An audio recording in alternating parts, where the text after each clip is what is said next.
Bismillah. Qur'anın nazil olduğu ay Ramazan. Mövzumuz belədir. Səhabələr və Ramazan ayı. Ramazan ayında səhabələr çox böyük həvəslə ibadət mühitində olardılar. Özləri oruca diqqət yetirdikləri kimi övladlarının da şuurlu şəkildə böyümələrinə çalışır, onlara Ramazan ayının ləzzətini daddırırdılar. Belə ki, Ömər, Allah ondan razı olsun, Ramazan ayında sərxoş vəziyyətdə olan birinə, ar olsun sənə, hətta bizim uşaqlarımız da oruç tuturlar, deyərək məzəmmət etməklə səhabələrin Ramazan həyəcanını uşaqları ilə birlikdə yaşadıklarını bildirirdilər. Əslində, səhabələr Ramazan ayı xaricində də nafilə ibadətlərlə, xüsusən də oruç tutmaqla məşğul olurdular və bu işlərə xüsusi əhəmiyyət verirdilər. Səhabə xanımlarından Rubeyyi binti Muaviz, Allah ondan razı olsun, belə deyir. Biz Aşura orucu tuturduq. Bunun əhəmiyyətli olduğunu bilirdik və biz bunu kiçik uşaqlarımıza da tuttururduq. Məscidə gedən uşaqlara yundan oyuncaq hazırlayırdıq. Onlardan biri yemək üçün ağladığı zaman, yəni uşaqlardan biri, həmin o yundan olan oyuncağı ona verir və onu iftara qədər orada saxlayırdıq. Səhabələr oruç tutanlara iftar vermək və ac olanları doyurmağın savabı ilə də məşğul olurdular. Daima süfrələrinə qonaq axtarırdılar.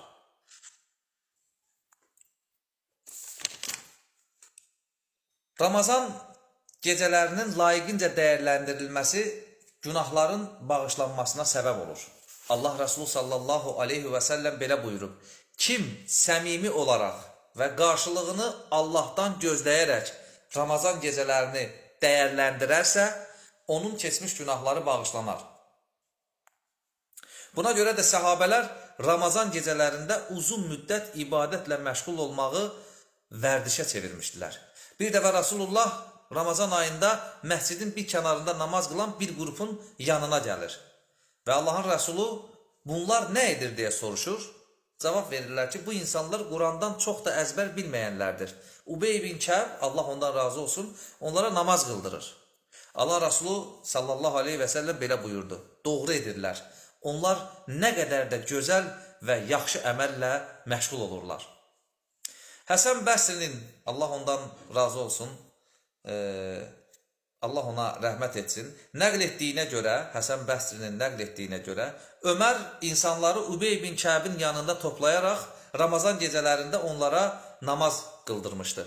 Ubey radiyallahu anh həmçinin Quran oxuması ilə də məşhur olan səhabə idi. Buna görə də Ramazan gecələrində insanlara gözəl Quran feyzi verirdi.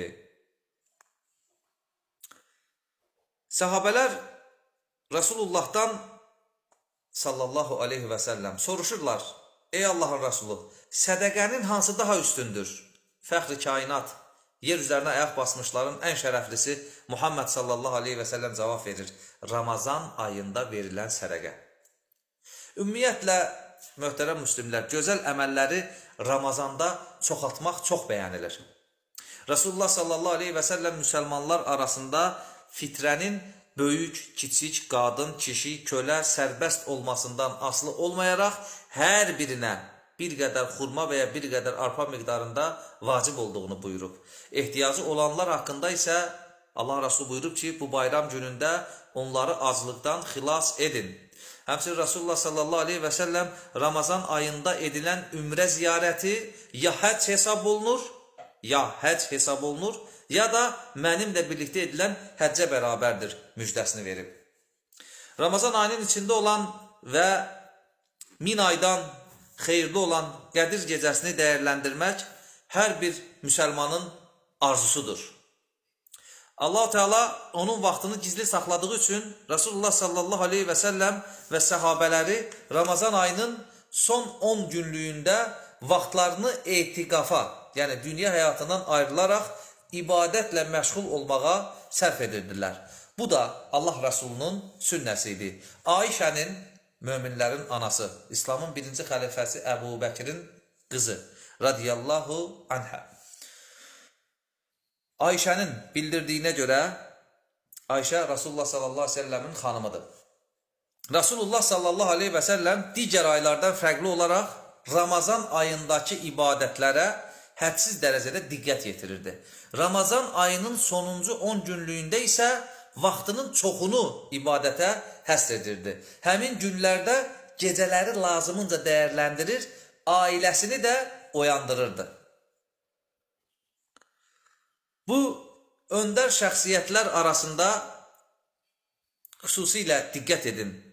Şəraitin çətin olmasına baxmayaraq, orucunu pozmağa icazəsi olduğu halda belə orucunu Allah Resulü sallallahu aleyhi və səlləmlə birlikdə davam edənlər olmuşdur. Əbu Dərda bununla bağlı belə deyir. Biz şiddətli istilərin olduğu fəsildə Ramazan ayında Resulullahla sallallahu aleyhi və səlləm birlikdə səfərə çıxmışdıq. İstidən hamı əlini başına tutmuşdu.